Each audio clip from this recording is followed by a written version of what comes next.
আমার বাবাজিরা, সালাম ইবাদত, ছোট্ট একটা ইবাদত, কিন্তু এটা দ্বারা পাক্কা মুমিন হওয়া যায়। সালামের কত দাম! যে আগে সালাম দিবে তার আমলনামায় 90, উত্তর যে দিবে তার আমলনামায় 10। আল্লাহ নবী বলে, কেউ যদি তোমারে আসসালামু আলাইকুম বলে, তুমি বলো ওয়া আলাইকুমুস সালাম ওয়া রাহমাতুল্লাহ। কেউ যদি তোমারে বলে আসসালামু আলাইকুম ওয়া রাহমাতুল্লাহ, তুমি বলো ওয়া আলাইকুমুস সালাম ওয়া রাহমাতুল্লাহি ওয়া বারাকাতুহু। তুমি বাড়ায়া বলো। বাড়ায়া বললে কি হবে? আল্লাহ নবী বলে, যে আগে বাড়িয়া সালাম দিল তার আমল নামায় 90, আর যে উত্তর দিবে তার আমল নামায় 10। এমন হাদিস শোনার পরে সাহাবায়ে কেরামদের মধ্যে প্রতিযোগিতা লেগে যাইত, কে আগে সালাম দিবে। আবু বকর রাদিয়াল্লাহু তাআলা আনহু আলীর মধ্যে প্রতিদিন সাক্ষাৎ হয়। আবু বকর সবার আগে দূরে থেকে সালাম মাইরা দেয়, আসসালামু আলাইকুম, দূর থেকে সালাম দেয়। আবু বকরকে কেউ আগে সালাম দিতে পারে না। আলীর সাথে সাক্ষাৎ, একদিন দেখতেছে আবু বকর দেখে যে সালাম দেয় আর আলী সালামের উত্তর দেয়, দুটা নেক, তাদের তো অন্তরের চোখ খোলা, দুটা নেক এমন ভাবে আকাশে উড়িয়া এমন ভাবে আবু বকরের বাগে পড়ে 90, আলীর বাগে 10। আবু বকর চিন্তা করি, কিরে আমার বাগে দৈনিক 90টা নেক পড়ে আর আলীর বাগে 10টা নেক পড়ে, এটা কি আমি আবু বকরের কারণে, নাকি আলী দুর্বল হওয়ার কারণে, নাকি আমি আবু বকরের শানের কারণে? আমার বাগে 10টা নয়, মাত্র 10টা নয়, 20টাও নয়, 90টা নেক বেশি পড়ে। তার কারণটা কি? আগে সালাম দেওয়ার কারণে, নাকি আমি আবু বকরের গুণে? একদিন তিনি ইচ্ছা করে সালাম আগে দিল না, আলীকে সালাম দেওয়ার সুযোগ করে দিল। আলী সালাম দিল, আবু বকর উত্তর দিল। সাহাবায়ে কেরাম ফুলু করলো, কিরে প্রতিদিন তো আবু বকর আগে সালাম দেয়, এখন তো আবু বকর সালাম দিল না, তাদের মধ্যে কোনো ঝগড়া হলো নাকি? নবীর কাছে গিয়া রিপোর্ট ধরায়া দেয়, ও নবীজি, আপনার সাহাবী আবু বকর তো আজকে আগে সালাম দিছে না, তাদের মধ্যে কোনো ঝগড়া হয়েছে নাকি আলী আর আবু বকরের মধ্যে? নবীজি ডাক দিলেন, আবু বকর, কি ব্যাপার, তুমি নাকি সব সময় আগে সালাম দিতা, এখন তুমি আগে সালাম দিলা না, ব্যাপার কি? আল্লাহ নবীর সাহাবী আবু বকর ডাক দিয়া বলে, ওগো নবীজি, প্রতিদিন আমি আগে সালাম দেই, প্রতিদিন আমি আগে সালাম দেওয়ার কারণে আমি দেখতে পাই আমার সালামের সওয়াবটা আকাশের মধ্যে উড়ে, আলীর সালামের উত্তরের সওয়াবটাও আকাশের মধ্যে উড়িয়া এমন ভাবে আমার বাগে 90 আর আলীর বাগে 10। আমি চিন্তা করেছি যে আমার বাগে বেশি পড়ে, এটা কিসের কারণে? এটা যাচাই করার জন্য। ইয়া রাসূলুল্লাহ, ওগো ইয়া হাবিবাল্লাহ, ওগো নবীজি, আমি আজকে ইচ্ছা করে সালামের উত্তর দিলাম, দেখলাম আলী যখন সালাম দিল আলীর বাগে 90 আর আমার বাগে 10 পড়ল, তো বোঝা গেল আগে যিনি সালাম দিবে তিনি যেই বংশের হোক না কেন, তার বাগে 90 আর যিনি উত্তর দিবে তার বাগে পড়বে 10। এজন্য আমি নবীজি বুঝতে পারলাম যে আমি আগে সালাম দেওয়ার কারণে আমি 90টা নেক বেশি পাই। বলেন না সুবহানাল্লাহ। ওয়াল্লামাহু মিনাল বায়ানি মা লাম ইয়ালাম وأنزل القرآن بلسان عربي مبين الذي جعل الشمس والقمر بحسبان والنجم والشجر يسجدان وفضل زمانا على زمان كما فضل مكانا على مكان نشهد أن لا إله إلا الله وحده وحده لا شريك له ونشهد أن سيدنا وحبيبنا وطبيبنا ومولانا محمد وعلى آله وصحبه المكرمين الصالحين.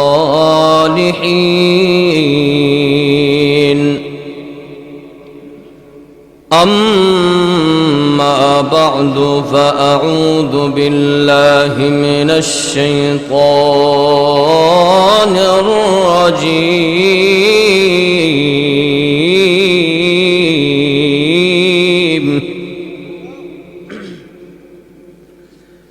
بسم الله الرحمن الرحيم.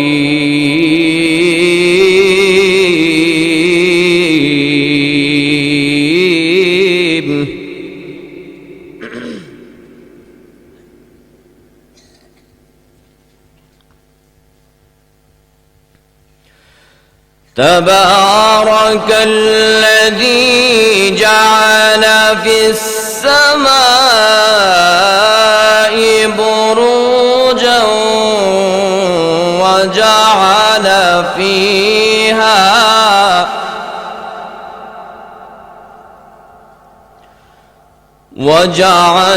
فيها سراجا وقمرا منيرا.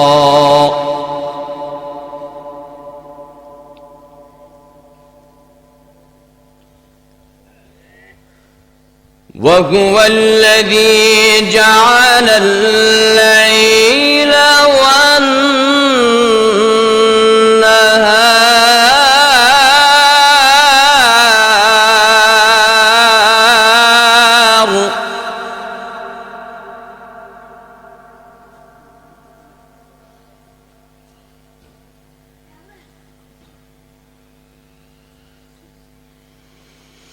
وهو الذي جعل الليل والنهار خلفة لمن أراد أن يذكر أو أراد شكورا.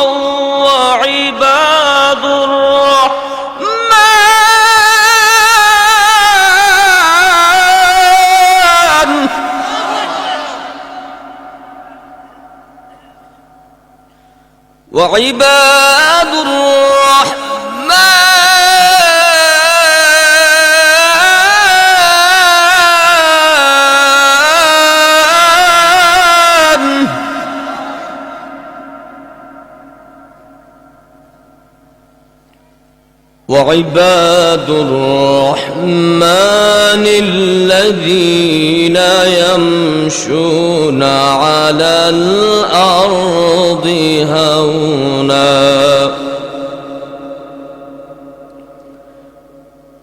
وإذا خاطبهم الجاهلون قالوا سلاما.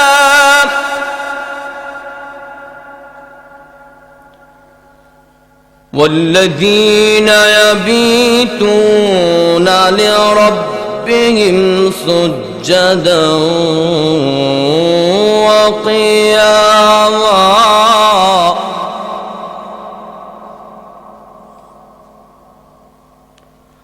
وإذا خاطبهم الجاهلون قالوا سلاما.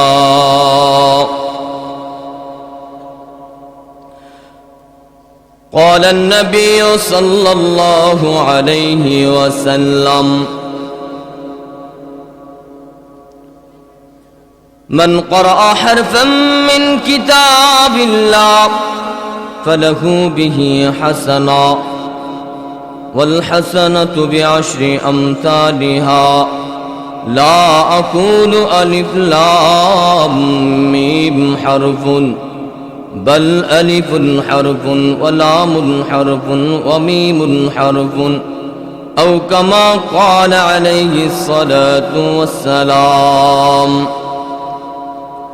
قال تعالى في شان حبيبه ومحبوبه ومعشوقه مخبرا وآمرا: إن الله وملائكته يصلون على النبي يا أيها الذين آمنوا صلوا عليه وسلموا تسليما.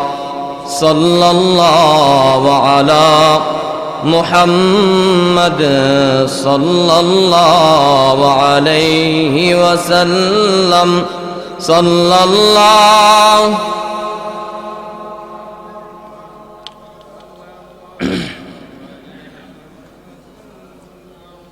এতগুলো মানুষ জবানটা ছাইরা দুরুদটা পড়তে চাচ্ছেন না। আল্লাহ নবীজি বলে, আমার উপর যে একবার দুরুদ পাঠ করবে সাল্লাল্লাহু আলাইহি আশার, আল্লাহ তার উপর 10টা রহমত নাজিল করবেন। আখুত্তাত আনহু খাতিয়াতুহু, এবং তার 10টা গুনাহ আল্লাহ তাআলা মাফ করে দিবেন। অরফিয়াত লাহু আশারা দরাজাত, এবং 10টা মর্যাদা আল্লাহ তাআলা তার বাড়ায়া দিবেন। দুরুদ পড়লাম একবার, লাভ হইল 30টা। কয়টা? জবানটা সাইরা মহব্বতে বলেন, সাল্লাল্লাহু আলা মুহাম্মদ সাল্লাল্লাহু আলাইহি ওয়াসাল্লাম। সাল্লাল্লাহু মুহাম্মদ সাল্লাল্লাহু আলাইহি ওয়াসাল্লাম। দেখা দে ইলাহি ओ मदीना कैसे बसती है जिसमें तेरा रहमत हर वक्त बरसती है। सल्लल्लाहु अलैहि वसल्लम। सल्लल्लाहु अलैहि वसल्लम। सल्लल्लाहु अला मुहम्मद सल्लल्लाहु अलैहि वसल्लम। बलगल उला बिकमालिही कशफत दुजा बिजमालिही हसनत जमीउ खिसालिही। सल्लु अलैहि व आलिही। दिल जिंदा हो दीदार अगर हो तो बतदरीज बंदे को अता करते गे चश्मे निगावर। अहवाल मकामात पे मौकूफ है सब कुछ, हर लहजा है साले के ज़मा और मकावर।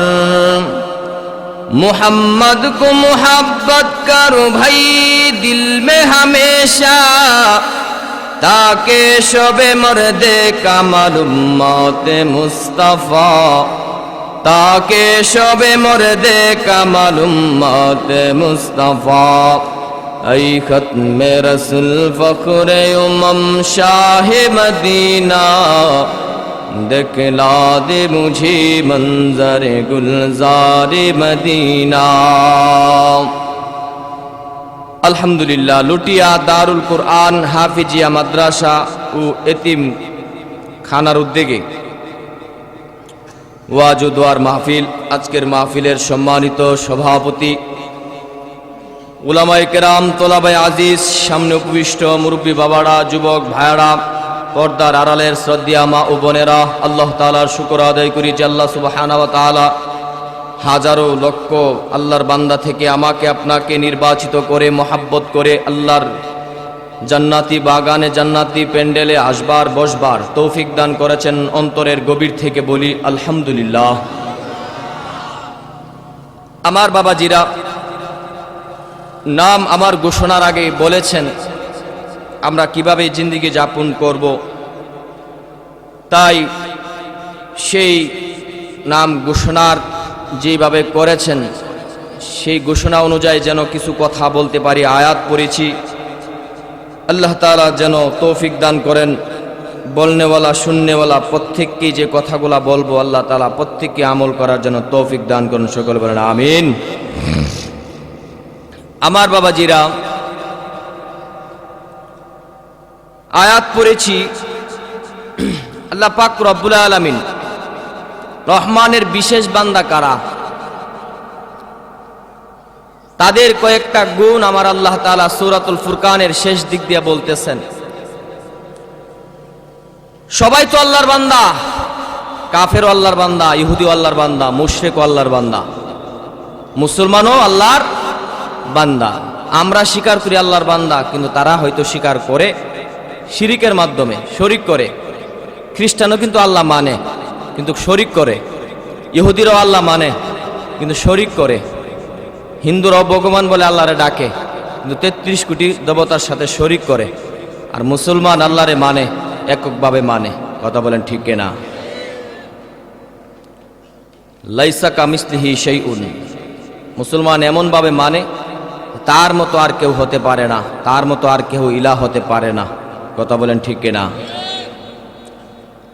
তো সবাই তো আল্লাহর বান্দা, রহমানের বিশেষ বান্দাদের গুণ আমার আল্লাহ বলতেছেন যে আমি রহমানের বিশেষ বান্দা তারা যাদের মধ্যে এই গুণগুলা থাকবে।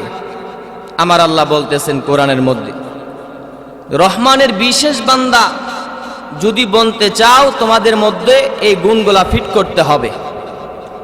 আল্লাহ তাআলা রহমান বলে সম্বোধন করে সেই রহমানের দয়ালের বিশেষ বান্দা কারা হবেন আমার আল্লাহ সূরাতুল ফুরকানে বলেন, ওয়া ইবাদুর রহমান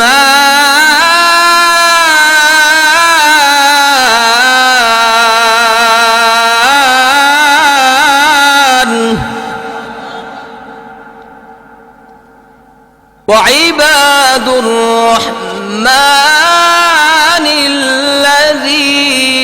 ইয়ামশুনা আলাল আরদি হাওনা। আমার বাবাজিরা, সকলেই তো আল্লাহর বান্দা, রহমানের বান্দা, কিন্তু আল্লাহ তাআলা আল্লাহর বিশেষ বান্দাদের গুণ বয়ান করতেছে। আমি রহমানের বিশেষ বান্দাদের 1 নম্বর গুণ হবে ইবাদ, আবেদ হওয়া, গোলামি করা। আল্লাহর বন্দিগি, জিন্দিগিকে বন্দিগি দ্বারা সাজানো, গোলামি দ্বারা সাজানো। গোলামিয়তের দাম আছে, আজাদিয়তের দাম নাই, স্বাধীনতার দাম নাই। যেমন ভাবে জঙ্গলি হাতি আছে, জঙ্গলি সাপ আছে, যেগুলো জঙ্গলে ঘোরাফেরা করে, এগুলার কোনো দাম নাই। আর পালা হাতি, পালা সাপ, পালা বাঘ, পালা হরিণ, এগুলার দাম আছে, বাজারে নিয়ে এলে বিক্রি করা যায়। কথা বলেন ঠিক কিনা? স্বাধীনতার দাম নাই, গোলামিয়তের দাম আছে, আজাদিয়তের দাম নাই। যারাই গোলাম করতে পারছে, গোলামি দ্বারা জিন্দিগিকে সাজাইতে পারছে, দুনিয়ার মানুষ তারে সম্মান করুক আর না করুক, সে আল্লাহর কাছে দামি হয়ে গেছে। আল্লাহর কাছে সুন্দর বুড়ির দাম নাই, সুন্দর চেহারার দাম নাই, সুরতের দাম নাই, সিরতের দাম আল্লাহর কাছে। বুড়ি বড় হওয়ার কারণে যদি দামি হইতো, দুনিয়ার মধ্যে সবচাইতে বড় দামি হইতো হাতি। কথা বলেন ঠিক কিনা? বুড়ির দাম নাই আমার আল্লাহর কাছে। ইবাদতকারী হক না সে দেখতে বেশরি কালো, কিন্তু ইবাদত করনেওয়ালা বান্দাটার বড় দাম আছে আমার আল্লাহর কাছে। আদর যতন মায়া করে বানাইছেন, এটা যদি ইবাদত না করে এটার কোনো দাম নাই আমার আল্লাহর কাছে। 1.5 পয়সারও দাম নাই সুন্দর বডিওয়ালা মানুষগুলো, নেতা ফেতা খেতা, এগুলার কোনো আমার আল্লাহর কাছে দাম নাই।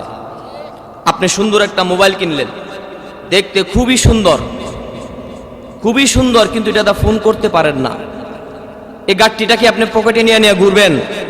ফোন করতে পারেন না, ভিডিও ওয়াজ শুনতে পারেন না, কিছু দেখতে পারেন না, যতই সুন্দর মোবাইল হোক না কেন আপনি এটাকে পকেটে নিয়ে ঘুরবেন না, এটাকে বাঙালির কাছে বিক্রি করে দিবেন। ঠিক তেমন ভাবে আমার আল্লাহ যতন করে মায়া করে আমাকে আপনাকে বানাইছে, এটা দ্বারা যখন ইবাদত হাসিল না হবে, আমার আল্লাহ যে উদ্দেশ্য করে আমাকে আপনাকে বানাইছিল সে উদ্দেশ্য যখন হাসিল না হবে, আমার আল্লাহর কাছে এই সুন্দর বডির দেড় পয়সারও দাম নাই। কথা বলেন ঠিক না? আমার বাবাজিরা,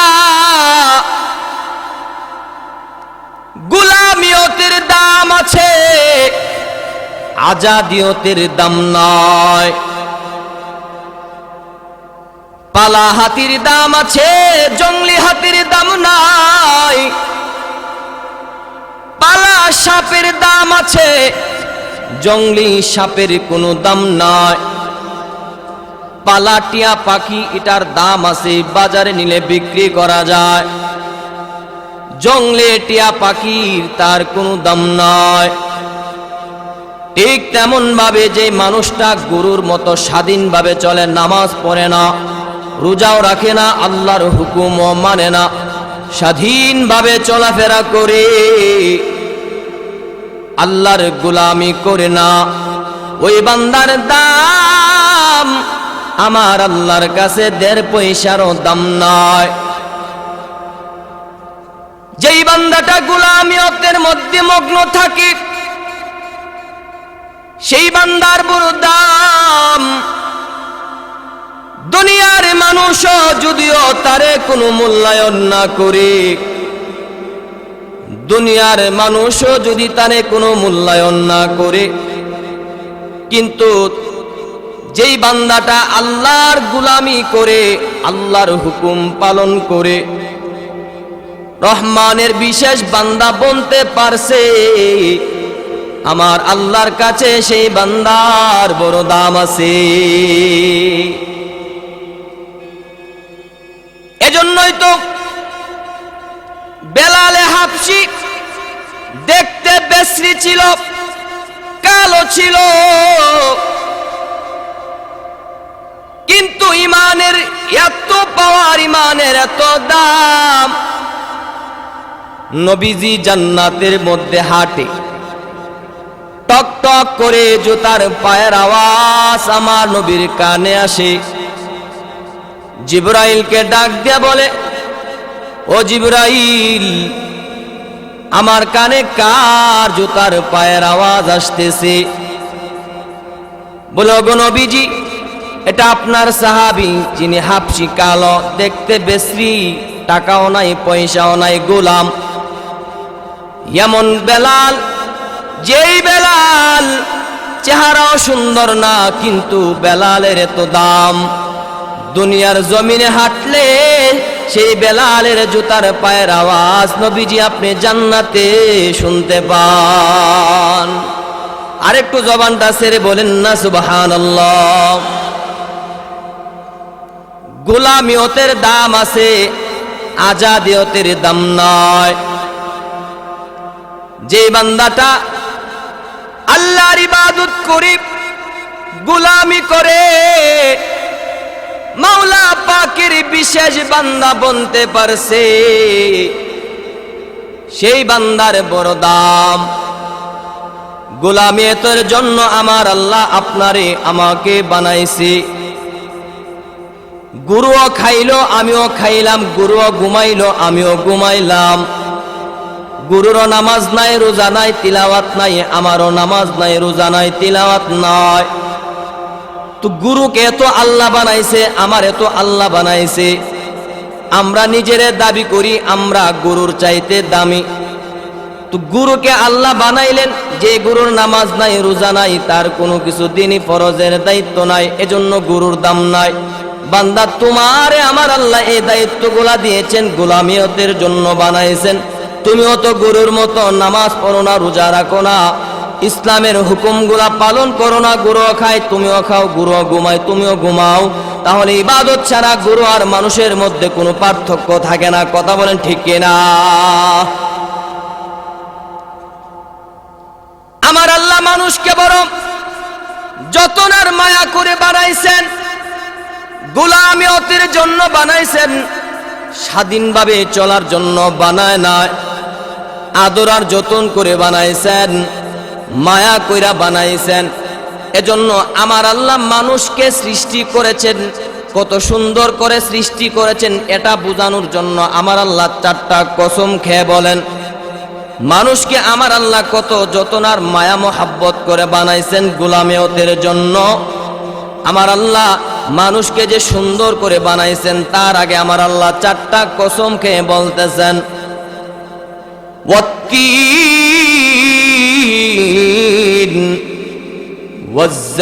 ওয়াজ্জাইতুন ওয়াতুরি সিনিন ওয়া হাদাল বালাদিল আমিন।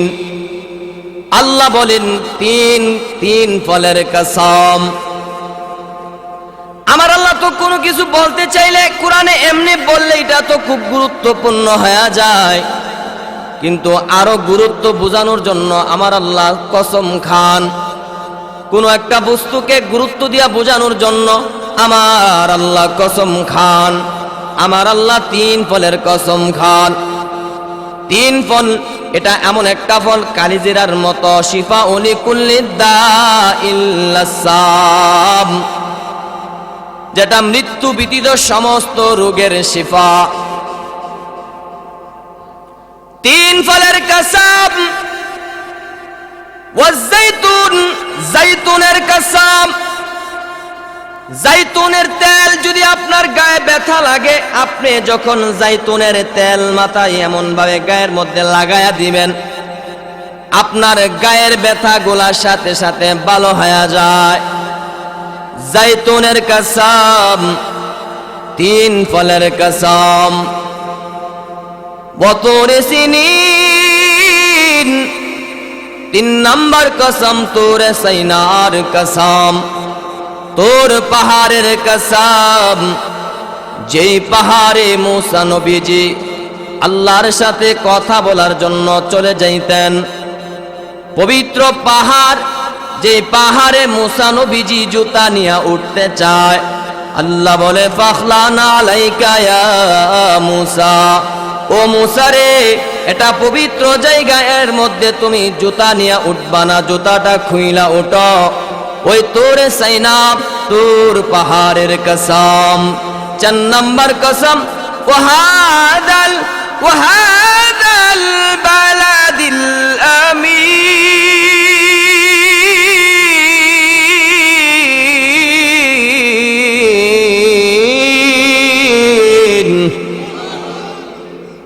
4 নম্বর কসম, নিরাপদ মক্কা নগরীর কসম। কেমন নিরাপদ মক্কা নগরী? ইন্নাস সাফা ওয়াল মারওয়াতা মিন শাআইরিল্লাহ। ওই মক্কা নগরীর কসম, যে মক্কার মধ্যে সাফা মারওয়া আমার আল্লাহ রাইখা দিলেন, যেখানে হাজি সাহেবরা দৌড় না দিলে আমার আল্লাহ হাজিদের হজ কবুল করেন না। বরকতময় সাফা মারওয়া যেখানে রাখলেন, ওই মক্কা নগরীর কসম। হুদুদে হারামের আশপাশে লেখা আছে, যার ভিতরে কালিমা নাই বেঈমান, তোরা কিন্তু মক্কা নগরীতে ঢুকতে পারবে না। নিরাপদ মক্কা নগরীর জন্য বেঈমানদের কোনো স্থান নাই, বেঈমানদের কোনো জায়গা নয়। কেমন নিরাপদ মক্কা নগরী? যেই মক্কা নগরীতে আমার আল্লাহ নবীজিকে পাঠালেন। কেমন মক্কা নগরী? বীরে জমজম, জমজম কুয়া, যেই কুয়ার পানি হাউজে কাউসারের চাইতে দামি।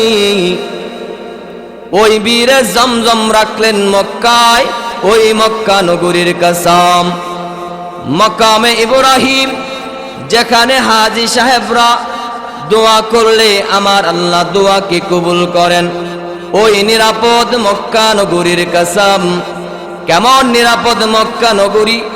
যে মক্কা নগরীতে আমার আল্লাহ বাইতুল্লাহ রাখলেন, যে বাইতুল্লাহকে কোন বান্দা বান্দি যদি আল্লাহকে খুশি করার জন্য হজ করে, সে যখন হজ করিয়া বাড়ির দিকে ফিরে, বাড়ির দিকে ফেরার সময় সে যেন মাসুম হইয়া বাড়ির দিকে ফিরল। বলেন না সুবহানাল্লাহ। চারটা কসম খেয়ে আমার আল্লাহ বলেন, নিরাপদ মক্কা নগরীর কসম, চারটা কসম খেয়ে আমার আল্লাহ বলেন, লাকাদ খালাকনাল ইনসানা ফি আহসানি তাকওয়িম। আমি মানুষকে সবচাইতে সুন্দর অবয়ব সুরত দ্বারা বানাইছি। সবচাইতে সুন্দর করে আমার আল্লাহ মানুষকে বানাইছেন। গোলামিয়তের জন্য, ইবাদতের জন্য বানাইছেন। দুনিয়ার মধ্যে যত সৃষ্টি আছে দেখবেন কুকুরটা রুকু অবস্থায়, বাঘ আমার চাইতে আপনার চাইতে বড় শক্তিশালী, তারপরে তার মাথাটা কিন্তু নিচু রুকু অবস্থায়। সাপ বানাইছে মাটির সাথে চলে, আকাশে উঠতে পারে না। আমার আল্লাহ পাখি বানাইছে পানি দিয়া চলতে পারে না। মাছ বানাইছে সেই মাছগুলা পানি দিয়া চলে, উপরে উঠতে পারে না। কিন্তু আমার আল্লাহ মানুষকে এত চমৎকার সুন্দর করে বানাইছেন, সোজা করে বানাইছেন। ইচ্ছা করলে বান্দা গাছের উপর উঠতে পারে, পারে কিনা? ইচ্ছা করলে নদী দিয়া সাঁতার কাটতে পারে, ইচ্ছা করলে বসতে পারে, ইচ্ছা করলে দাঁড়াতে পারে, ইচ্ছা করলে বান্দা কাত হতে পারে, ইচ্ছা করলে বান্দা বসিয়া বসিয়া চিত হতে পারে, ইচ্ছা করলে পানি দিয়া সাঁতার কাটতে পারে, ইচ্ছা করলে উপর দিয়া প্লেন নিয়ে আকাশে আকাশে উঠতে পারে। মানুষকে আমার আল্লাহ এমন একটা চমৎকার সিস্টেমে বানাইছেন। আল্লাহ বলে, বান্দারে অন্য অন্য মাখলুক গুলা বানাইলাম, সবগুলা আমি আল্লাহর সামনে মাথা নত করে রাখি, সব সময় আমি আল্লাহর সামনে সিলিন্ডার করে রাখি। কিন্তু বান্দারে মানুষ তোমাকে আমি আল্লাহ সোজা করে বানাইছি, আবার ছোট্ট একটা ব্রেন তোমার মাথায় আমি আল্লাহ দান করে দিয়েছি। এই মাথা দিয়া যখন তুমি আমি আল্লাহর পরিচয় পাইবা, ও বান্দারে পরিচয় পাইয়া যখন তুমি আমি আল্লাহর সামনে মাথা নত করবা, সুবহানা রাব্বিয়াল আযীম বলিয়া, সুবহানা রাব্বিয়াল আলা বলিয়া, ও বান্দারে তুমি যখন আমি আল্লাহরে ডাক মারো, বান্দা তোমার জবান দ্বারা তুমি তোমার আম্মারে ডাক দিলে আম্মার কলিজা ঠান্ডা হয়। ও বান্দা তুমি তোমার আব্বারে আব্বা বলে ডাক দিলে আব্বার কলিজা ঠান্ডা হয়। বান্দারে সেজদায় পড়িয়া যখন বান্দা তুমি আমি আল্লাহরে ডাক দাও, আমি আল্লাহর কুদরতি দিলটাও ঠান্ডা হয়ে যায়। জোরে বলেন না সুবহানাল্লাহ। লা ইলাহা ইল্লাল্লাহ, লা ইলাহা ইল্লাল্লাহ, লা ইলাহা ইল্লাল্লাহ, লা ইলাহা ইল্লাল্লাহ, লা ইলাহা ইল্লাল্লাহু মুহাম্মাদুর রাসূলুল্লাহ সাল্লাল্লাহু আলাইহি ওয়াসাল্লাম। মানুষকে আমার আল্লাহ সবচেয়ে সুন্দর অবয়ব সুরত দ্বারা বানাইছেন। মানুষকে আমার আল্লাহ সুন্দর করে বানাইছেন, মায়া করে বানাইছেন। এমনি বানাইছে নাকি? মাওলা পাকের গোলামিয়তের জন্য বানাইছে, তার ইবাদত করে করে তার বিশেষ বান্দা বনার জন্য আমার আল্লাহ আমাদেরকে বানাইছেন। মায়া করে আমার আল্লাহ বানাইছে, বড় মহব্বত করে বানাইছে। মার পেটে আমি আল্লাহর কাছে বলি নাই আল্লাহ আমারে সুস্থ বানায়েন, অন্ধ বানায়েন না। আমরা কি কোনোদিন মার পেটে আল্লাহর কাছে দোয়া করছি? মানুষ বানায়েন, আবার মুসলমানের ঘরে জন্ম দিয়েন, আবার আতর ল্যাংরা বানায়েন না। অন্ধ বানায়েন না, সুস্থ বানায়েন, এমনকি আল্লাহর কাছে চাইছি আমাকে আপনাকে আল্লাহ তাআলা দয়া করে এমন সুস্থ করে বানাইছেন। কথা বলেন ঠিক কিনা? আদর আর মায়া মোহাব্বত করে বানাইছেন, জাহান্নামে দেওয়ার জন্য না। একটা কাফের বান্দাকেও আমার আল্লাহ মায়া করেন, মোহাব্বত করেন। জীবনের শেষ নিঃশ্বাস পর্যন্ত তাকায়া থাকে, জীবনের শেষ নিঃশ্বাস পর্যন্ত তাকায়া থাকে বান্দা তওবা করে আমি আল্লাহর পথের দিকে আসি কিনা। কেমন মায়া করে আমার আল্লাহ বানাইছেন। যতটা মাখলুক, যতটা মানুষ বানাইছে আমার আল্লাহ ততটা জান্নাত বানাইছেন। আবার তামাম দুনিয়া মানুষের জন্য আমার আল্লাহ বানাইছেন, নিজের জন্য এই আসমান জমিন বানায় নাই। নিজের জন্য আমার আল্লাহ আসমান বানায় নাই, জমিন বানায় নাই। এই যে গরু, ছাগল, উট, ভেড়া, দুম্বা বানাইছে আমার আল্লাহর জন্য বানাইছে। কাদের জন্য? আমাদের জন্য বানাইছেন। আল্লাহ বলেন হুয়াল্লাযী খালাকা লাকুম মা ফিল আরদি জামিআ থুম্মা ইসতাওয়া ইলাস সামাই ফাসাওয়াহুন্না সাবআ সামাওয়াত। আল্লাহ বলেন বান্দারে সব কিছু তোমাদের জন্য বানাইলাম, এগুলা আমি আল্লাহর জন্য বানায় নাই। যেমন ভাবে আপনার সন্তানকে মাদ্রাসায় আপনার টাকা দিয়া, আপনার কাপড় দিয়া সেলাই করিয়া একটা কাপড় বানায়া দিলেন, আপনার টাকা আপনার সব কিছু দিয়া বানায়া দিলেন সন্তানের কাপড়। কোনোদিন আপনি আপনার সন্তানের কাপড়কে আপনার নিজের কাপড় বলেন না। কথা বলেন ঠিক কিনা? আপনি বলেন কি কাপড়টা সন্তানের আর সন্তান হলো আমার। ঠিক তেমন ভাবে আমার আল্লাহ বলেন বান্দারে দুনিয়ার সব কিছু তোমাদের জন্য বানাইলাম, বান্দারে এগুলা হলো তোমাদের জন্য, আর তোমরা হইলা আমি আল্লাহর গোলামির জন্য। জোরে বলেন না সুবহানাল্লাহ। আসমান আমার আল্লাহ বানায়া কোনদিন আমার আল্লাহ বলে না ইয়া সামাই, হে আমার আসমান। আমার আল্লাহ জমিন বানায়া কোনদিন বলে না ইয়া আরদি, হে আমার জমিন। আমার আল্লাহ পাহাড় বানাইয়া কোনদিন বলে না ইয়া জাবালি, হে আমার পাহাড়। আমার আল্লাহ সাগরের বানায়া আমার আল্লাহ কোনদিন বলে না ইয়া বাহরি, হে আমার সাগর। আমার আল্লাহ গাছ বানায়া কোনদিন বলে না ইয়া সাজারি, হে আমার গাছ। আমার আল্লাহ সূর্য বানায়া কোনদিন বলে না ইয়া শামসি, হে আমার সূর্য। আমার আল্লাহ চন্দ্র বানায়া কোনদিন আমার আল্লাহ বলে না ইয়া কমারি, হে আমার চন্দ্র।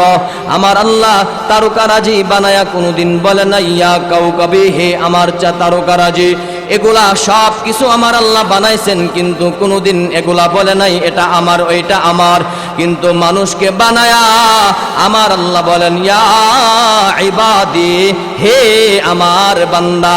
বলেন না সুবহানাল্লাহ। সব কিছু আমার আল্লাহ বানাইছেন, কিন্তু এগুলা আমার বলে সম্বোধন করে নয়। কিন্তু মানুষকে আমার আল্লাহ বলতেছেন হে আমার বান্দা, আমার বান্দারে বন্দিগি করে আমার খালেস বান্দা বনে যাও। মায়ার যতন করে বানাইছেন, কেমন মায়া করেন, মোহাব্বত করেন, কেমন মায়া করেন। দুইজন ফেরেশতা আমাদের গাড়ির মধ্যে আল্লাহ দিয়েছেন। কথা বলেন ঠিক কিনা? কিরামান কাতিবিনা ইয়ালামুনা মা তাফআলুন। কি কি করি দুইজন ফেরেশতা সব কিছু লিখতে আছেন। আমি আপনি যখন কোন একটা ভালো আমল করি, ডান কাদের ফেরেশতা সাথে সাথে একটা নেক করলে 10 গুণ বাড়ায়া লেখে ফেলে। কিন্তু কোন গুনাহগার বান্দা যখন গুনাহ করে, আমার আল্লাহ নিষেধ করেছে হে বাম কাদের ফেরেশতা লিখবি না, গুনাহ লিখবি না রে। আমার বান্দা গুনাহ করা মাত্র তুই কিন্তু সাথে সাথে গুনাহ লিখবি না। সন্ধ্যা পর্যন্ত আমার বান্দারে সুযোগ দেয় রে, দেখ না সন্ধ্যা পর্যন্ত তওবা করি কিনা। সন্ধ্যা পর্যন্ত যদি আমার বান্দা গুনাহ করে তওবা না করে, তাহলে তুমি তাতেও তুমি গুনাহ লিখবা না। ডান কাদের ফেরেশতার সাথে তুমি পরামর্শ করো, এ ডান কাদের ফেরেশতা লিখবুনি বান্দার গুনাহ লিখবুনি। আমার বান্দার ডান কাদের ফেরেশতা যদি অনুমতি দেয় গুনাহ লিখবা, না হয় অনুমতি না দিলে তুমি গুনাহও লিখবা না। বলেন না সুবহানাল্লাহ। মায়া করে বানাইছে, যতন করে বানাইছে, জাহান্নামে দেওয়ার জন্য বানায় নাই। রহমানের বিশেষ বান্দা ও ইবাদুর রহমান, রহমানের বিশেষ বান্দা গোলামিয়ত করা, আল্লাহর গোলাম বনে যাওয়া, ইবাদত করা, আদর করে বানাইছেন, মায়া করে বানাইছেন, যতন করে বানাইছেন, জাহান্নামে দেওয়ার জন্য বানায় নাই। আল্লাহ ফেরাউনের নামেও জান্নাত বানাইছেন, নমরুদের নামেও জান্নাত বানাইছেন। কোন একটা বান্দা জাহান্নামে জ্বলবে, আমার আল্লাহ সেটা তিনার কুদরতি মন দ্বারা তিনি আশা করেন না। কেমন মায়া করে?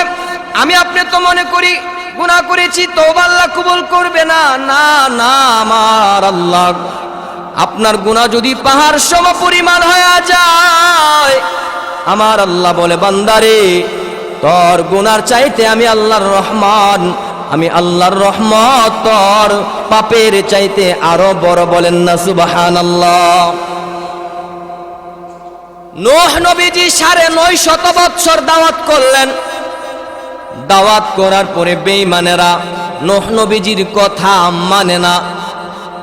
আল্লাহ নবীজি নূহ দোয়া করলেন, ওগো মাওলা, ৯৫০ বৎসর দাওয়াত দিলাম, আমার কওমের লোকেরা তো আমার কথা শুনে না। দোয়া করলেন, বদদোয়া দিলেন, রব্বি লা তাযার আলাল আরদি মিনাল কাফিরিনা দাইয়ারা। ও মাওলা পাক, একটা বেঈমানকেও আপনি রাখবেন না, সব কটা বেঈমানকে আপনি হালাক করে দেন। আমার আল্লাহ তো তিনি নবীদের দোয়া কবুল করেন, নবীদের দোয়া তিনি ফিরায়া দেন না। নবীর দোয়ার বরকতে তিনি আযাব ঢেলে দিলেন আর বললেন, এ নূরে তোমায় নৌকা বানাও, তোমার নৌকার মধ্যে যারা আশ্রয় নিবে তারা বাঁচবে, আর যারা পড়ে থাকবে তারা ধ্বংস হয়ে যাবে। ঈমান যারা আনবে তারা যেন নৌকাতে উঠে যায়। ৬ মাস প্লাবন দিয়া সব কটা কাফেরকে ধ্বংস করে দিলেন। নূহ নবীজি আবার দুনিয়ার মধ্যে নতুন ভাবে আবাদ করেন, এজন্য তিনারে বলা হয় দ্বিতীয় আদম।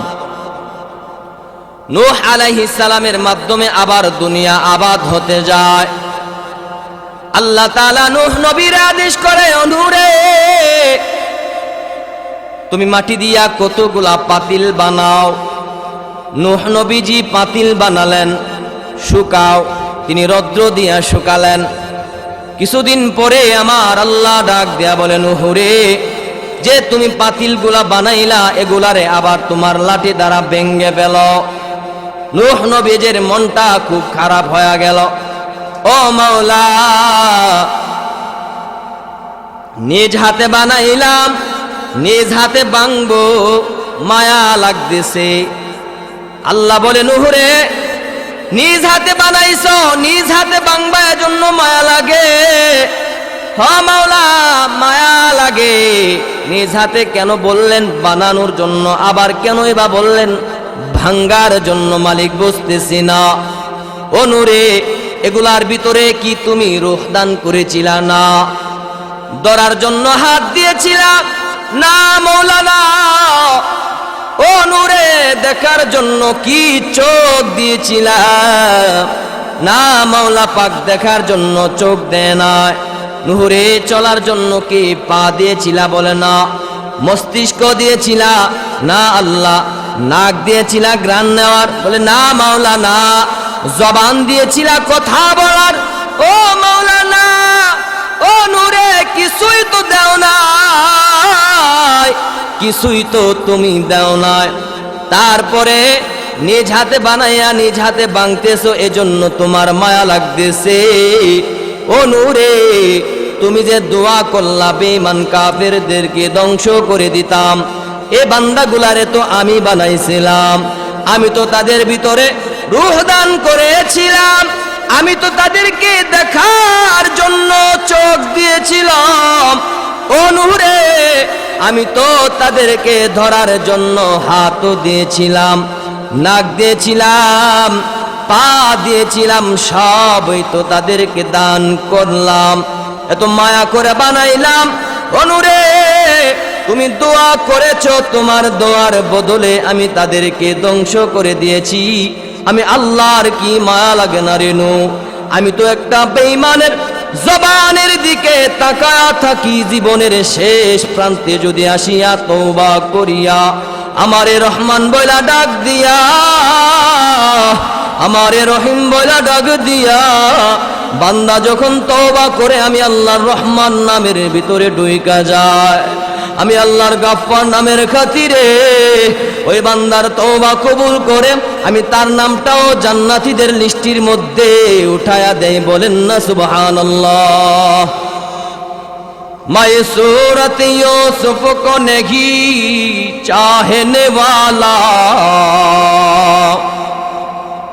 मैं कायस के मानंद नहीं आशिक लैला, मैं कायस के मानंद नहीं आशिक लैला, मैं आशिक मौला हूँ मेरा इश्क दीवाना, ये जुमला जहां जिसकी तजल्ली से उजाला, ये जुमला जहां जिसकी तजल्ली से उजाला, उल्फत में बराबर के वफा हूँ के जफा हूँ,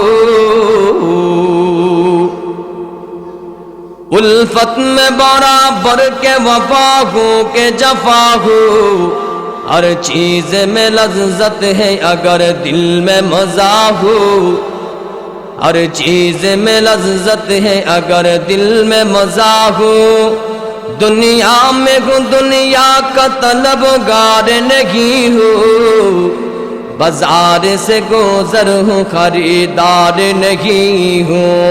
जबानटा सेरे बोलें ना अल्लाहु আকবার। আমার বাবাজিরা গোলামিয়তের জন্য বানাইছেন, স্বাধীনভাবে গরুর মতো চলার জন্য বানায় নাই।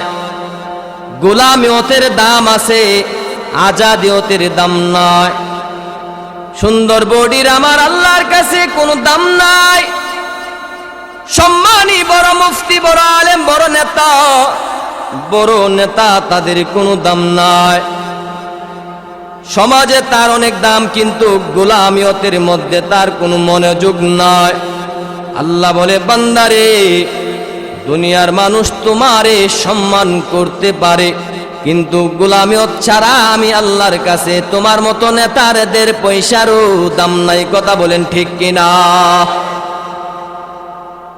তো রহমানের বিশেষ বান্দাদের এক নম্বর গুণ হবে ইবাদুর রহমান, রহমানের গোলামিয়ত করা, ইবাদত করা এক নাম্বার। 2 নাম্বার, রহমানের বিশেষ বান্দা যারা হবে 2 নাম্বারে তাদের মধ্যে গুণ থাকবে আল্লাযীনা ইয়ামশুনা আলাল আরদি হাওনা। রহমানের বিশেষ বান্দাদের 2 নাম্বার গুণ হবে জমিনের মধ্যে চলবে, কোনো অহংকার করবে না, তাকাব্বুরি করবে না, দিমাগ দেখায়া চলবে না। অহংকার করে এমন আছে কিনা? আলেমদেরকে বলে হুজুররা তো পরের করে খায়া খায়া চলে। আরে হুজুররা তো জনগণে খুশি হইয়া দাওয়াত খাওয়ায়, আর তোরা তো দেশের টাকা, জনগণের টাকা লুটে পাটে দেশ থেকে পাচার করস। কথা বলেন ঠিক কিনা? লুটে পাটে দেশটারে আজকে যারা ঋণগ্রস্ত করেছে, তারাই আজকে আলেমদেরকে নিয়ে টিটকারি করে, আলেমদেরকে জেলখানায় বন্দি করে রাখে। মনে রাখবি, অহংকারীর দল, দুর্নীতিবাজের দল, দুনিয়ার জমিনে ক্ষমতা দেখাইতেছ, আলেমদেরকে বন্দি করে রাখতেছ। একদিন আসবে আমার মালিকের সামনে প্রত্যেকটা নেতা নেত্রীকে হিসাব দিতে হবে গণায় গণায়। কথা বলেন ঠিক কিনা? রহমান রহমানের বিশেষ বান্দাদের 2 নাম্বার গুণ হবে আল্লাযীনা ইয়ামশুনা আলাল আরদি হাওনা, যারা দুনিয়ার জমিনে চলে অহংকার করে না, তাকাব্বুরি করে না। অহংকার যারা করে না, তাকাব্বুরি যারা করে না, তাদের বড় দাম। আমি আপনি তো নিজের ভিতরে কতই না অহংকার চলে আসে। টাকার মালিক অহংকার, বড় হুজুর অহংকার, কিন্তু না, রহমানের বিশেষ বান্দা যারা হবে তারা কখনোই অহংকার করবে না, দেমাগ দেখায়া জমিনের উপর চলবে না। কি আমি আপনার দাম? আব্দুল কাদের জিলানীকে একটা কুকুর প্রশ্ন করে, এ আব্দুল কাদের বলো তো আমি কুকুর দামি নাকি তুমি জিলানী দামি? আব্দুল কাদের জিলানী বলে, কুকুর রে, এমন একটা প্রশ্ন করলি যে প্রশ্ন করে তো তুই আমারে আটকায়া ফেললি। এ কুকুর শুন, যদি আমি আল্লাহর জান্নাতে যাইতে পারি তাহলে মনে করব কুকুর তোর চাইতে আমি বড় দামি, আর যদি আমি জান্নাতে না যাইয়া জাহান্নামী বনে যাই তাহলে মনে করব কুকুর তোর তো কোনো জাহান্নাম নাই, তোর তো কোনো হিসাব নাই রে কুকুর। আমি মনে করব যদি জাহান্নামে যাই কুকুর তাহলে তুই দামি আর আমি আব্দুল কাদের জিলানী বড় নিকৃষ্ট। এত বড় একজন আল্লাহওয়ালা যদি এমন কুকুরের প্রশ্নে এমন করতে পারে, আমি আপনি তো কিসের মানুষ? না, অহংকারী করা যাবে না। রহমানের বিশেষ বান্দা হতে গেলে অহংকার করা যাবে না। আল্লাযীনা ইয়ামশুনা আলাল আরদি হাওনা, রহমানের বিশেষ বান্দা যারা হবে তারা অহংকার করবে না, দেমাগ দেখায়া দুনিয়ার জমিনে চলবে না। 3 নাম্বার রহমানের বিশেষ বান্দা যারা হবে তাদের 3 নাম্বার গুণ হবে ওয়াইদা খাতাবাহুমুল জাহিলুনা ক্বালু সালামা। রহমানের বিশেষ বান্দা যারা হবে তাদের 3 নাম্বার গুণ হবে, যখন তাদেরকে কোনো মানুষ টিটকারি মজাক করবে তখন তারা বলবে আসসালামু আলাইকুম, ঝগড়া ফাসাদে লিপ্ত হবে না। টিটকারি করার জন্য যখন কেউ কোনো মজাক করে, রহমানের বিশেষ বান্দা যারা হবে তারা কখনোই ঝগড়া ফাসাদে লিপ্ত হবে না, এমন আচরণ করবে। সাহাবায়ে কেরাম যখন ইসলাম ধর্ম গ্রহণ করেছে, বেঈমানেরা টিটকারি করে, মুহাম্মদ গরিবের ধর্ম গ্রহণ করছো, সে তো গরিব, ইসলাম ধর্মকে পরিচালনা করে টাকা মেগে, টাকা এমনভাবে মানুষের কাছে চা দিন চালায়, তার ধর্ম গ্রহণ করেছো। সাহাবায়ে কেরামদেরকে বেঈমানেরা যখন টিটকারি করে, আল্লাহ পাক জানায় দেয় তোমার নিয়ে টিটকারি মজাক করেছে, তুমি তার সাথে ঝগড়া ফাসাদে লিপ্ত হয় না। তুমি তাকে এমন কথা বলো যে হ্যাঁ ভাই আপনি ভালো, আমি খারাপ, ঠিক আছে আপনি আমার জন্য দোয়া করবেন আমি যাতে করে ভালো হতে পারি, এমন কথা বলবে। অথবা সালাম দেয়া দিবে আসসালামু আলাইকুম, যখন শত্রুকে সালাম দিবে সালামের মধ্যে এমন পাওয়ার, সালাম পাওয়ার কারণে শত্রু পর্যন্ত বন্ধুরূপে রূপ ধারণ করে। বলেন সুবহানাল্লাহ। وَإِذَا خَاطَبَهُمُ الْجَاهِلُونَ قَالُوا سَلَامًا। রহমানের বিশেষ বান্দা যারা হবে তারা কখনোই ঝগড়া ফাসাদে লিপ্ত হবে না। 3 চিল্লা দেওয়ার পরে যখন বান্দাটা নামাজি বনে যায়, কিছু দুষ্ট লোকেরা তারে নিয়ে টিটকারি করে, হ্যাঁ এতদিন শয়তান ছিল এখন দিন নামাজ পড়ে মুসল্লি হয়ে গেছে, এমন টিটকারি করে কিনা? নিজেও ভালো হয় না, যে মানুষটা ভালো হয়েছে তারে নিয়ে টিটকারি করে। আল্লাহ বলে বান্দারে তোমারে নিয়ে টিটকারি করেছে, তুমি তার পাল্টা জবাবে ঝগড়া ফাসাদে লিপ্ত হয় না, তুমি তারে সালাম দিয়া দাও, দেখবা তোমার সাথে আর টিটকারি করবে না। সালাম আর মুমিন হতে পারলে তোমরা জান্নাতে যেতে পারবা, আর সেই মোহাব্বতটা সৃষ্টি হবে। আফসুস সালাম বাইনাকুম, তোমরা একে অপরকে সালাম দিয়া দাও। জোরে বলেন সুবহানাল্লাহ। আমার বাবাজিরা, সালাম যদি কেউ আগে দেয় নেক পাবে বেশি 90টা। কয়টা? কারণ সবাই শুধু সালাম পেতে চায়। দেখবেন নেতা সালাম দিতে চায় না। নেতা যখন রাস্তা দিয়ে হেঁটে যায় সবাই যেন তারা সালাম দেয়, সালাম আলাইকুম স্যার, সালাম আলাইকুম বলে, সালাম আলাইকুম বলে কিনা, শুদ্ধভাবে স্যারে সালামটা নিতে পারে না, স্যারে শুধু সালাম পেতে চায়। আর সার শ্রোতারাও জনগণ তার সালাম দিচ্ছে, সালাম আলাইকুম মানে তো তুই ধ্বংস হ, তুই ধ্বংস হ। যার ভিতরে অহংকার সে যেন ধ্বংস হোক, কথা বলেন ঠিক কিনা? সালাম কেউ দিতে চায় না, সালাম আগে দিলে 90টা, উত্তর দিলে 10টা। কেন আমার বাবাজিরা? সালাম আগে কেউ দিতে চায় না, সালাম শুধু পেতে চায়। আমারে মানুষ সালাম করবে, আমি কেন সালাম দিব? আমি তো সমাজের নেতা, আমি তো সমাজের বড় হুজুর, আমাকে এনে মানুষ সালাম করবে। তোমার ভিতরে যেমন একটা অহংকারী আসছে, এই জন্য আল্লাহ পাক রব্বুল আলামিন যেই ব্যক্তি আগ বাড়িয়া সালাম দিবে দুনিয়ার জমিনে, তুমি আগে সালাম দেওয়ার কারণে তার কাছে ছোট হয়েছে। আল্লাহ বলে, বান্দা তোমার নেক আমি 90 গুণ বাড়ায়া দিয়া তোমার ইজ্জত আমি আল্লাহর কাছে বাড়ায়া দিলাম। বলেন সুবহানাল্লাহ। যে আগে সালাম দিবে তার নেক কয়টা হবে? 90টা। কয়টা? কেউ ওঠেন কেন আপনারা? আমার কথা কি আপনারা বুঝতেছেন না? আপনারা কি আমার কথা বুঝতেছেন? অল্প সময় তো, বক্তা তো আর বেশি নাই, রাত তো 2টার 1টা হয় নাই, আমিও তো চলে যাব। উঠবেন না? শেষমেশ দোয়াটা কইরে যান। রাজি আছেন তো ইনশাল্লাহ? আমার বাবাজিরা, সালাম ইবাদত, ছোট্ট একটা ইবাদত, কিন্তু এটা দ্বারা পাক্কা মুমিন হওয়া যায়। সালামের কত দাম! যে আগে সালাম দিবে তার আমলনামায় 90, উত্তর যে দিবে তার আমলনামায় 10। আল্লাহ নবী বলে, কেউ যদি তোমারে আসসালামু আলাইকুম বলে, তুমি বলো ওয়া আলাইকুমুস সালাম ওয়া রাহমাতুল্লাহ। কেউ যদি তোমারে বলে আসসালামু আলাইকুম ওয়া রাহমাতুল্লাহ, তুমি বলো ওয়া আলাইকুমুস সালাম ওয়া রাহমাতুল্লাহি ওয়া বারাকাতু। তুমি বাড়ায়া বলো। বাড়ায়া বললে কি হবে? আল্লাহ নবী বলে, যে আগে বাড়িয়া সালাম দিল তার আমল নামায় 90, আর যে উত্তর দিবে তার আমল নামায় 10। এমন হাদিস শোনার পরে সাহাবায়ে কেরামদের মধ্যে প্রতিযোগিতা লেগে যাইত, কে আগে সালাম দিবে।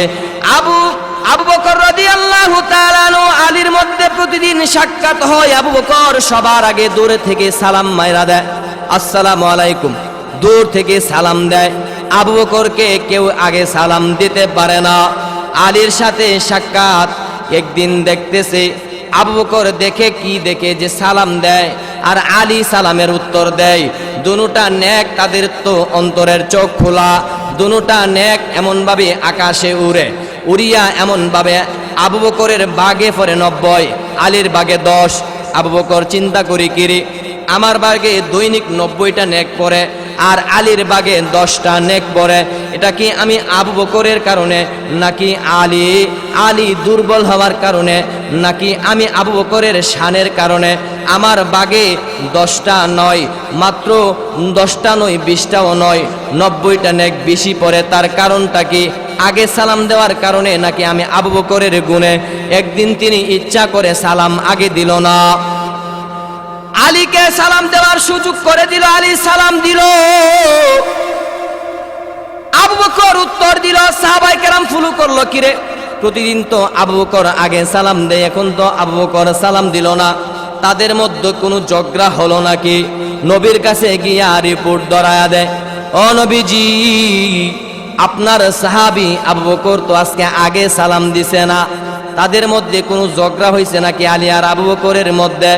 নবীজি ডাক দিলেন, আবু বকর, কি ব্যাপার? তুমি নাকি সব সময় আগে সালাম দিতা, এখন তুমি আগে সালাম দিলা না, ব্যাপার কি?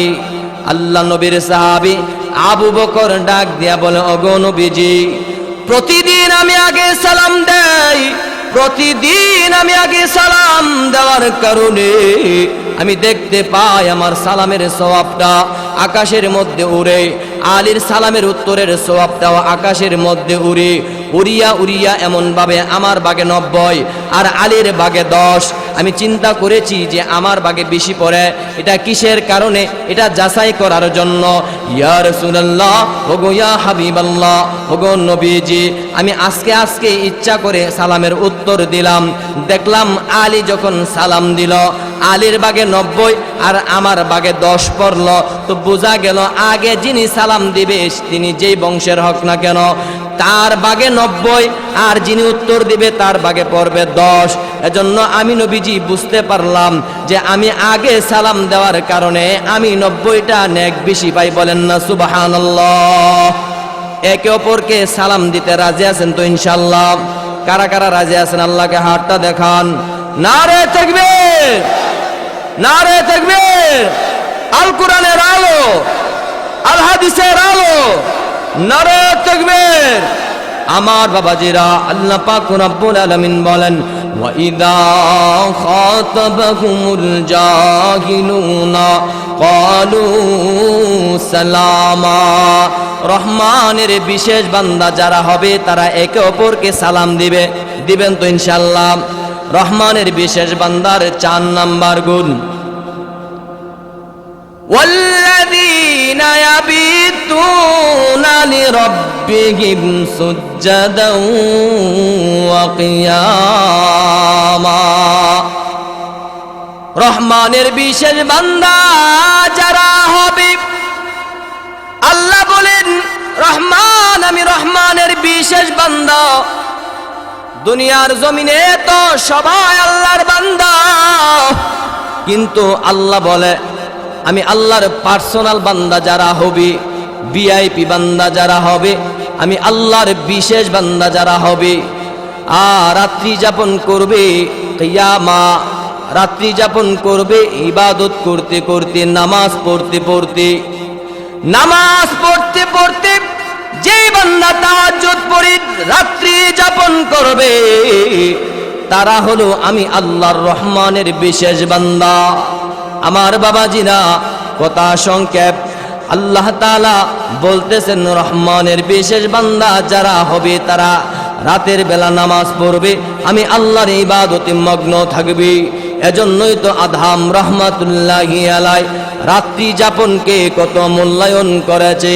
আদম রহমাতুল্লাহি আলাই রহমানের বিশেষ বান্দা, ইবাদত করার মাধ্যমে, রাত্রি যাপন করার মাধ্যমে তিনি একজন রহমানের বিশেষ বান্দা বনতে পারছে। কিতাবের মধ্যে এসেছে ঘটনা আপনারা জানেন, মুযাকারা করতেছি। আদম রহমাতুল্লাহি আলাই শ্বশুরের ওয়ারিশ সূত্রে তিনি বলকের বাদশাহ হয়েছিল। বলকের বাদশাহ আদম রহমাতুল্লাহি আলাই বাদশাহ হওয়ার আগে প্রচন্ড খিদা লইয়া তিনি গেলেন নদীর পারে। দেখতেছে নদীর পারে একটা ফল ভেসে ভেসে চলে যায়, ভেসে ভেসে চলে যাইতেছে। এটা তো খাওয়া যায়, কারণ নষ্ট হয়ে যাবে, কিন্তু রহমানের বিশেষ বান্দা তো ফলটা পেটের খিদার জ্বালায় তিনি ফলটারে খেয়ে ফেললেন। খাওয়ার পরে তিনারে চিন্তায় ধরলো, আমি যে খেয়ে ফেললাম, আমি যে খাইলাম, এই গাছের মালিককে আমি তো চিনলাম না। কোন ব্যক্তির বাগানের গাছের ফল আমি খাইলাম, আমি তো মালিক চিনি না। আমি যে ফলটা খাইলাম, আয় হায় হাসরের ময়দানে আমার মাওলা যদি আমারে ধইরা দেয় জবাবদিহি করার জন্য, আমি কিভাবে জবাব দেবো? একটা ফল খাওয়ার কারণে মাথার মধ্যে টেনশন। আর আমরা তো এমন এক আল্লাহর বান্দা, পরের ক্ষেতের আইল কাটিয়া কাটিয়া নিজের জমিনকে বাড়ায়া দেয়। কথা বলেন ঠিক কিনা? হিসাব দিতে হবে না বাবাজি, সাবধান, পরের মাল আত্মসাৎ করা যাবে না। আদম রহমাতুল্লাহি আলাই যে দিক দিয়া ফলটা ভেসে ভেসে চলে আসছে, তিনি আবার ওই দিক দিয়ে রূপ করলেন বাগান বের করতে হবে। হাঁটতে হাঁটতে হাঁটতে তিনি বাগান বের করলেন। দেখলো একটা গাছ, গাছের একটা ডালার শাখা নদীর উপরে। হ্যাঁ, আমি তো এই গাছের ফলটাই মনে হয় খেয়েছি। তিনি গেলেন বাগানের ভিতরে। বাগানের ভিতরে ছোট্ট একটা ঘরের ভিতরে একজন বুড়িমা ইবাদতে মগ্ন। ভিতরে গেলেন, ভিতরে যাওয়ার পরে আদম রহমাতুল্লাহি আলাই বুড়িমাকে ডাক দিয়া বলেন, ও বুড়িমা গো, আমি মনে হয় আপনার বাগানের একটা ফল খেয়ে ফেলেছি গুম্মা, আপনি আমারে ক্ষমা করে দেন। তার বিনিময়ে আপনি আমারে যা বলবেন তা আমি করতে রাজি, তারপরে মাওলার কাঠগড়ার সামনে দাঁড়াইতে পারবো না। ও বুড়িমা, আপনি আমারে ক্ষমা করে দেন। বুড়িমা ডাক দিয়ে বলে, এ আদম, আমি তো এই পুরাটা বাগানের মালিক একা না, বলকের বাদশাহ আমার এই বাগানটার মধ্যে আসছিল, শিকারি করার জন্য আসছিল। আমার আমার বাগানটা নাকি তার পছন্দ হয়েছে, অর্ধেক টাকা দিয়ে আসে আমার অর্ধেক বাগানের মালিক, আর অর্ধেক বাগানের মালিক আমি। সিজন মোতাবেক ফল হলে অর্ধেক আমি রাখি, আর অর্ধেক তার বলকের বাচ্চার দরবারে পাঠায়া দেয়। এ আধাম রে, একটা ফল যদি বেশি হয় এটারে 2 ভাগ করিয়া আমি অর্ধেক রাখি আর অর্ধেক পাঠায়া দেয়। এ আধাম, তো অর্ধেক ফলের মালিক হলাম আমি, এজন্য অর্ধেক ফলের ক্ষমা আমি করে দিলাম, আর বাকি অর্ধেক ফলের ক্ষমা নেওয়ার জন্য তোমারে বলকের বাদশার দরবারে যেতে হবে। আদহাম রহমাতুল্লাহি আলাই বলেন, ফলের ক্ষমা নিতে হবে, বাদশার দরবারে আমি যেতে চাই। তিনি হাঁটতে হাঁটতে বাদশার দরবারে চলে গেলেন। আদহাম রহমাতুল্লাহি আলাই বাদশার দরবারে যায়। আমার কথা আপনারা বুঝতেছেন? আমি তো এক জেলার থাকি, ঢাকা নারায়ণগঞ্জ, কিন্তু আমার দেশের বাড়ি ব্রাহ্মণবাড়িয়া। নাম শুনছেন ব্রাহ্মণবাড়িয়া? আমার বাবাজিরা বলতেছিলাম, আদহাম রহমাতুল্লাহি আলাই বলকের বাদশার দরবারে গেলেন। যাওয়ার পরে তিনি বলতেছেন, ও বাদশা নামদার, আপনার বাগান আছে, বুড়িমা অর্ধেক মালিক আর অর্ধেক মালিক আপনি। আমি ফল খেয়ে ফেলেছি, অর্ধেক মাপ আমি বুড়িমা থেকে নিয়ে এসেছি। ও বাদশা নামদার, আপনি আমারে বাকি অর্ধেক ফলের ক্ষমা করে দেন, তার বিনিময়ে আপনি আমাকে যা বলবেন তা আমি করতে রাজি। তারপরেও আপনি আমারে অর্ধেক ফলের ক্ষমা করে দিয়েন। বলকের বাদশাহ চোখের পানি ছেড়ে দিয়া কান্দে আর বলে, বলকের বাচ্চার একজন কন্যা ছিল, ছেলে সন্তান ছিল না। বলকের বাচ্চা ডাক দেয়া বলে, আদহাম, আমার দরবারে মানুষ আসে রাস্তাঘাটের অনুদান নেওয়ার জন্য, টাকা আর পয়সা নেওয়ার জন্য, কিন্তু তোমার মতো যুবক আজও আমার রাজত্বে বসবাস করে। ও আদহাম, আমার এ রাজত্ব যদি তোমার হাতে দেয়া যাইতে পারে, এমন একটা আমানতদার ছেলের হাতে যদি আমি আমার রাজত্বটা দেয়া যাইতে পারি, তাহলে আমার রাজত্বের মধ্যে কোনোদিন অন্যায় আর জুলুম, অত্যাচার, পরের মাল আত্মসাৎ এমন হবে না। কথা বলেন ঠিক কিনা? তিনি শর্ত বসায়া দিলেন, এ আদহাম, আমার কন্যারে যদি তুমি বিবাহ করো, তাহলে তোমারে অর্ধেক ফলের ক্ষমা করব, না হয় ক্ষমা নয়। তিনারে যখন হুমকি দিলেন, এমনভাবে বই দেখালেন, তিনি ক্ষমা নেওয়ার জন্য বলকের বাদশার কন্যারে বিবাহ করলেন। বিবাহ হওয়ার পরে 1 সপ্তাহ পরে কন্যা আসিয়া রিপোর্ট দেয়, ও আম্মা জান, এমন একটা ছেলের কাছে আমার বিবাহ দিয়েছেন, যেই ছেলের হাত ধরিয়া আল্লাহর জান্নাতের মেহমান বনতে পারব। মা প্রশ্ন করলেন, কেন রে মা, এমন করে হঠাৎ কেন কথা বললাম? বলে, আজকে 1 সপ্তাহ হয়ে গেছে, আমার সাথে সাক্ষাৎ করার তার সুযোগ নাই, শুধু ইবাদত করে রাত্রি যাপন, সারা রাত নামাজ পড়ে। হাই হাই, আমার মেয়ের হক তো সে আদায় করে নাই। বলকের বাদশার স্ত্রী বলকের বাদশার কাছে গিয়া বলে, ও বাদশা নামদার, আপনার মেয়ের হক কিন্তু আদহাম আদায় করে নাই। কি বলো? বলে, কি করে? সারা রাত ইবাদত করে, তোমার মেয়ের বিছানায় যাওয়ার সুযোগ নাই। বলকের বাদশা আদহামকে ডাক দেয়া বলে, আদহাম, আমার মেয়ের হক যদি তুমি আদায় না করো রে, তাহলে কিন্তু তোমার আমি ক্ষমা করব না। এ আদহাম, আমার মেয়ের হক তুমি আদায় করো। যখন আবার বাদশাহ হুমকি দিয়া দিলেন, আদহাম রহমাতুল্লাহি আলাই রাত্রিকে 2টা ভাগ করলেন, অর্ধেক বিবির বিছানায় আর অর্ধেক রাত্রি যাপন। অর্ধেক রাত্র বিবির বিছানায় তিনি দিয়া দিলেন। আবার তিনি যাচাই করার জন্য যে বিবির বিছানার মজা বেশি নাকি আল্লাহর ইবাদতের মগ্ন হওয়ার মধ্যে মজা বেশি, যাচাই করার জন্য তিনি বিবির বিছানা থেকে ফারেক হইয়া তিনি আবার নামাজে দাঁড়ায়া যায়। দাঁড়ানোর পরে তিনি আফসোস করলেন, হায় রে, আমার জীবনের মধ্য থেকে একটা রাত, আল্লাহর ইবাদত থেকে অর্ধেকটা রাত আমার বিবির বিছানায় চলে গেছে। এমন ভাবে আফসোসের ডাক মারলো, কলিজা ফেটে দুনিয়া থেকে জান্নাতের মেহমান হইয়া তিনি বিদায় গ্রহণ করল। জোরে বলেন না সুবহানাল্লাহ।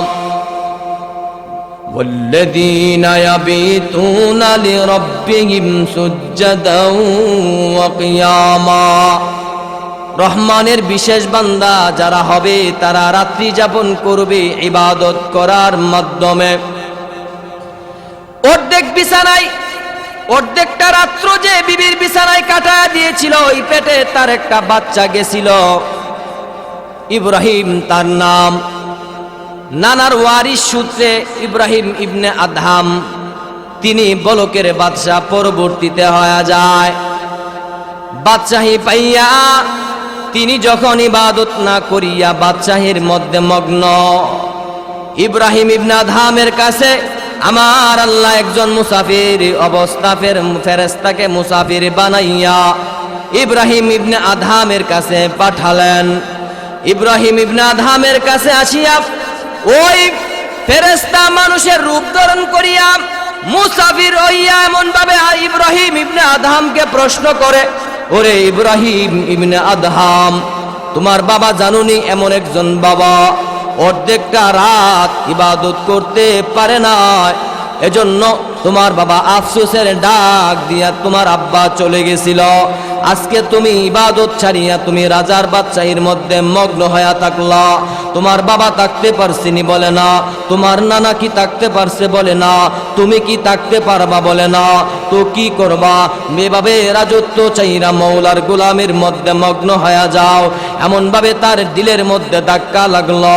বাদশাহী ছেড়ে দিয়া ইব্রাহিম ইবনে আদহাম জঙ্গলে চলে যায়। জঙ্গলে গিয়া এমন ভাবে আল্লাহর গোলামির মধ্যে মগ্ন হয়ে যায়, ইবাদতে মগ্ন। মন্ত্রী মিনিস্টাররা ইব্রাহিমকে খুঁজতে থাকে, কই রে আমাদের বাদশাহ কই গেল? বাদশাহী ছাইরা তিনি নাকি জঙ্গলে চইলা গেল।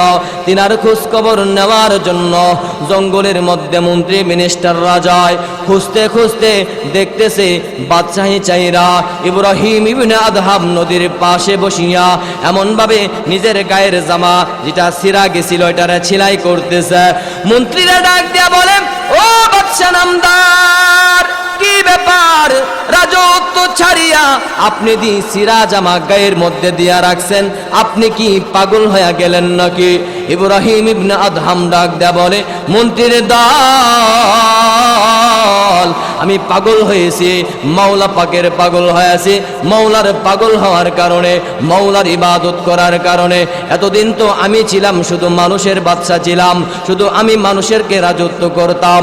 এখন মাওলা পাকের গোলামি করার কারণে জান্নাত থেকে প্রতিদিন আমার জন্য জান্নাতি দস্তরখানার খাবার আসে।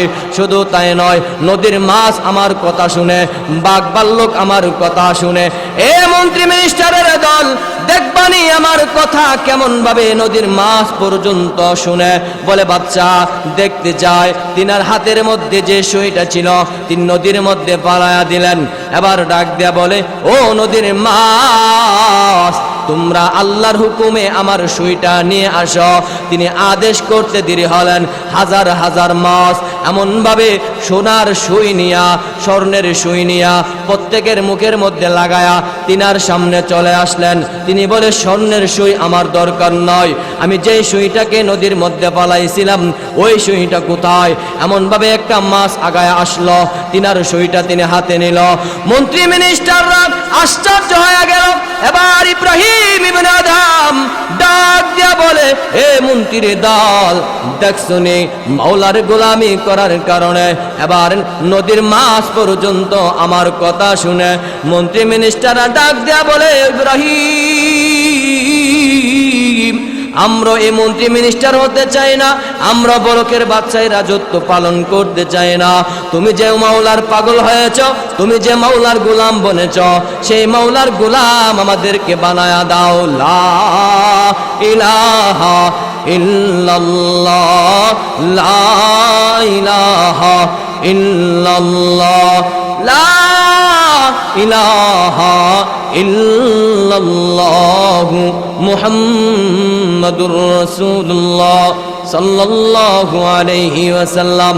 তো আমার বাবাজিরা, মাওলারে খুশি করার জন্য রাজত্ব ছাড়িয়া তিনি পাগলের বেশ ধরলেন। তো আমরা তো এমন নিজেরা আমল দ্বারা কি পার হতে পারবো?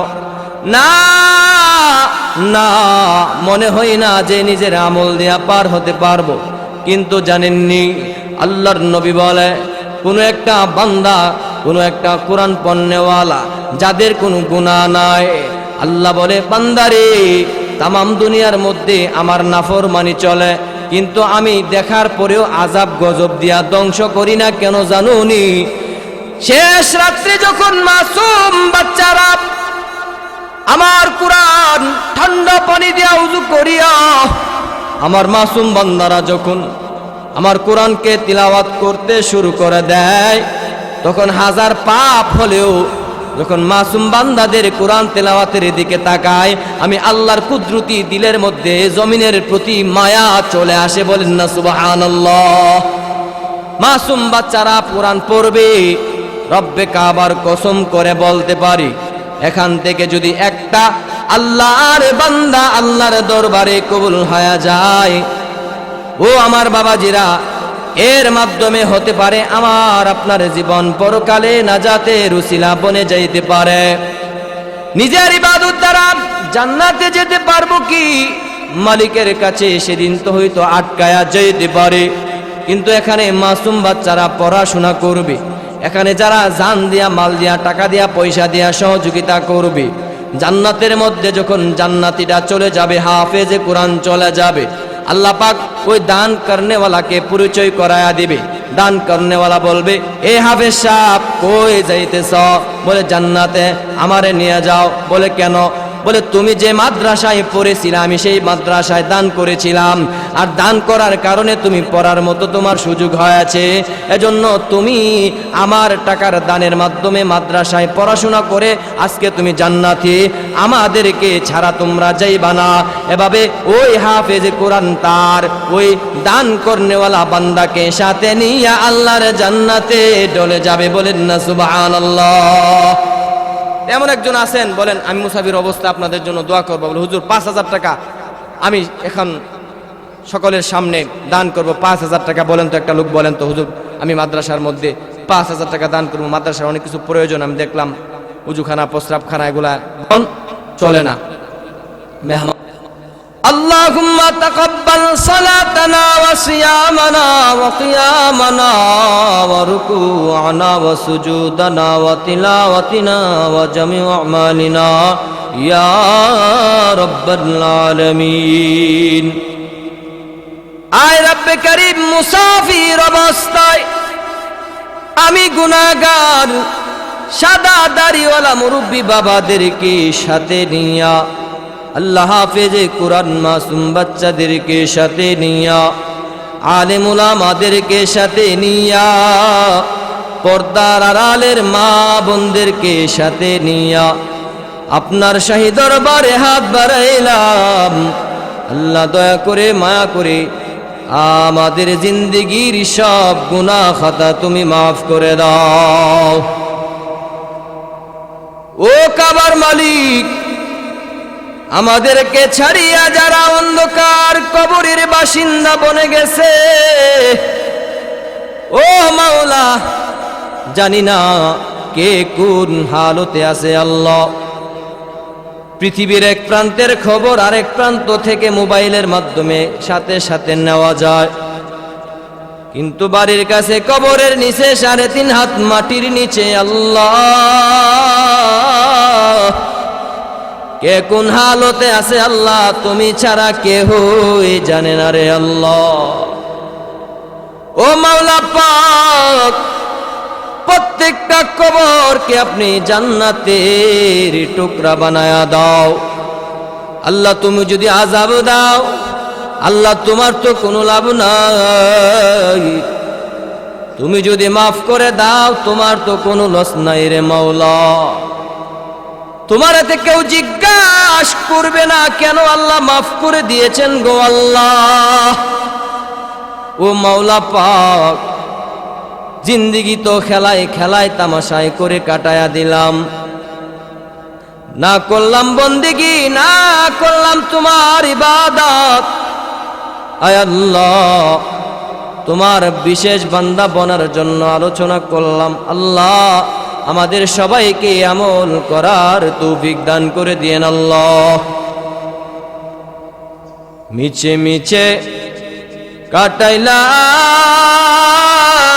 জিন্দেগি,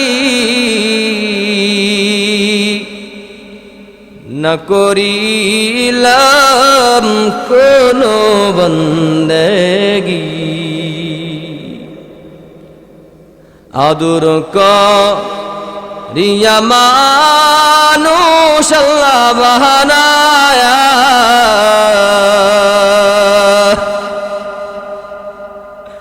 কেমনে দিবা জাহান্নামে পালায়া। তুমি যদি মাফ না করো আল্লাহ বান্দারে, বলো তোমার বান্দা যাবে কার কাছে।